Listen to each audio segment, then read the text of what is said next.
Las secuelas de las series en este canal suelen tardar demasiado, pero eso va a cambiar a partir de la fecha. He dicho esto tantas veces. Hoy vamos a retomar los videos en los que les compartimos 5 datos curiosos sobre el deporte a motor que quedaron marcados para el recuerdo. En la descripción pueden encontrar el link a la primera parte de esta serie, por si desean verla. Sin más preámbulo, comencemos. Hay varios récords relacionados con las penalizaciones dentro de la Fórmula 1. Por ejemplo, está el del piloto con más sanciones en una sola carrera o el piloto con más sanciones en una temporada. Pero hoy no vamos a hablar de cantidad, sino de rapidez. En agosto de 2006, BMW Sauber llamó al joven alemán Sebastian Vettel para que se sumara como piloto tester en los entrenamientos del Gran Premio de Turquía, ya que debido a una regulación de la época, se les permitía colocar un tercer auto para ciertas tandas. Con esto le daban la oportunidad de debutar en la Gran Carpa y batir el récord hasta ese momento como el piloto más joven en hacer parte de una sesión oficial de la categoría, con tan solo 19 años. Pero también le permitieron batir el récord de la penalidad más rápida de la historia. Tan solo 6 segundos después de salir del garaje, Vettel olvidó presionar el botón del limitador y excedió la velocidad permitida en el carril de boxes, ganándose una sanción de 500 euros y convirtiéndose en el piloto con la penalización más veloz de todos los tiempos, superando la estadística que ostentaba tras un caso similar años atrás el británico Anthony Davidson. Vettel marcaría el tiempo más rápido en la segunda sesión, sorprendiendo a todos y demostrando que definitivamente tenía un talento especial y que la penalidad fue un error causado por los nervios del momento. Hasta la actualidad, aquella sanción se mantiene como la más rápida en la trayectoria de un piloto en la historia, pero además queda como una curiosa anécdota de cómo debutó el famoso tetracampeón mundial. Durante el auge de la segunda revolución industrial, específicamente a comienzos del siglo XX, múltiples compañías automotrices construyeron diversos tipos de pistas para probar los vehículos. En su mayoría se usaban aeródromos o autopistas como el caso de Aarhus. No obstante, hay algunos circuitos que se oponen a esos conceptos, ya que se ubican en el techo de las propias fábricas. En 1923, luego de 7 años de construcciones, se inauguró el edificio de Fiat en Lingotto, Italia. Aparte de ser considerada como la mayor fábrica de autos en su momento, la particularidad más grande del lugar es que contaba con un óvalo de 2.4 kilómetros de extensión sobre el techo. El circuito era usado para evaluar la calidad de los prototipos que iban a ser vendidos al público, pero también que podían involucrarse al mundo de la competición en los siguientes años. Además, gracias a los peraltes de sus curvas, se convertía en un escenario propicio para probar ciertas variables en el rendimiento de los vehículos. Cabe destacar que dentro de la fábrica habían pisos como los de un parking tradicional que facilitaban el acceso al techo. Este edificio de Fiat funcionó hasta 1982. En la actualidad, el circuito todavía está y ejerce como una atracción para los amantes de la historia automotriz que deseen conocer un poco más lo que solía ser el mítico escenario. Pero ese no fue el único circuito construido en un techo. En Bélgica, Imperia Automobile también hizo una especie de óvalo para probar sus autos, aunque con menos presupuesto. Desafortunadamente, esta empresa no pudo prosperar con el proyecto y en 1957 detuvieron su operación. Por otro lado, en Argentina, la fábrica de Chrysler también contaba con una pista de prueba en el techo, utilizada desde los años 20. Hoy ese lugar es el Museo Renault y el óvalo ya no existe.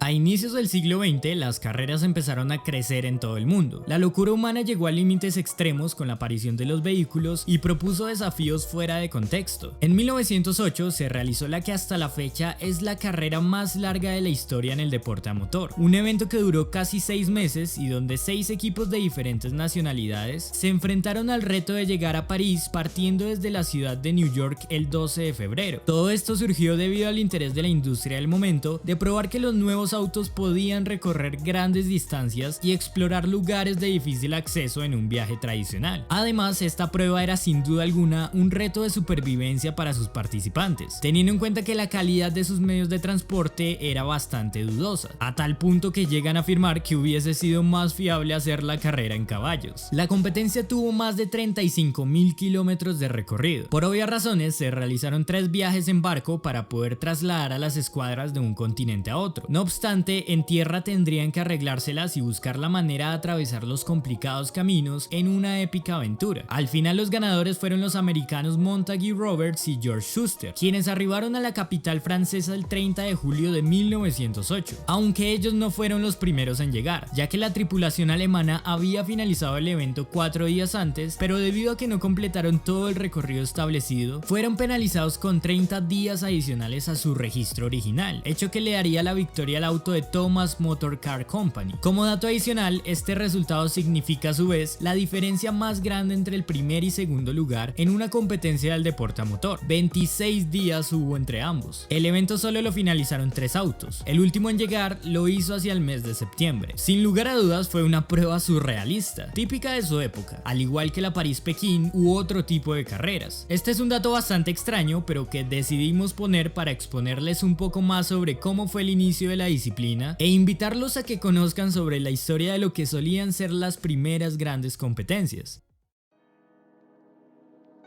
Mantenerse en la Fórmula 1 no es fácil, el simple hecho de correr en ella es todo un logro. Algunos pilotos nunca pudieron establecerse en la categoría. 2 de ellos nos dejan memorables anécdotas y la discusión de cuál fue la trayectoria más corta para un piloto en la Fórmula 1. Repasemos. En el Gran Premio de Italia de 1993, Marco Apicella realizaba su debut en la gran carpa de la mano del equipo Jordan, para reemplazar al belga Thierry Woodsen. Este piloto italiano venía de correr en la Fórmula Nippon y fue contactado por Eddie Jordan, quien estaba en búsqueda de jóvenes exponentes para su equipo. Apicella se clasificó 23º a 5 décimas de su compañero el brasileño Rubens Barrichello. Al comenzar la competencia en el circuito de Monza, hubo una gran colisión antes de llegar a la primera curva, donde Marco Apicella se vio involucrado. Desafortunadamente para el italiano, su dirección quedó rota tras el choque y tan solo 800 metros después de haber largado su primera carrera en la categoría, tendría que abandonar. Para la siguiente fecha, Jordan se decantó por darle el asiento a Emanuele Naspetti y nunca llamó de nuevo a Marco. Apicella no pudo regresar a la Fórmula 1. Continuó su carrera en el deporte, pero sin posibilidades de ampliar su trayectoria en la cúspide del automovilismo, donde registró menos de 1 kilómetro de competencia. A pesar de que la propia Fórmula 1 plantea que el italiano tuvo la trayectoria más corta en la categoría, hay un piloto que llegó a correr incluso menos. Estamos hablando del alemán Ernst Löff, quien estaba dispuesto a correr el Gran Premio de Alemania de 1953 a bordo de un Veritas Meteor, pero una falla mecánica trastornó sus planes. Se dio el verde en Nürburgring, comenzaba la carrera y Löff solo pudo avanzar 2 metros desde su posición de inicio. El alemán sufrió un problema en el sistema de combustible del vehículo que él mismo construyó y tuvo que abandonar, sin siquiera poder cruzar la línea de salida. Luego de eso no volvió a competir o intentar correr en la categoría. Algunos consideran que Ernst Löff no cuenta para la estadística, ya que técnicamente no inició la carrera por más de que se moviera, y además competía en un auto de la Fórmula 2. Esa es la razón por la que se le adjudica el récord a Marco Apicella como el piloto con la trayectoria más corta en toda la historia de la Fórmula 1. Pero dejamos a su consideración cuál es el que ostenta el récord. Cabe aclarar que para este dato solo se tienen en cuenta pilotos que llegaron a clasificarse a por lo menos un gran premio.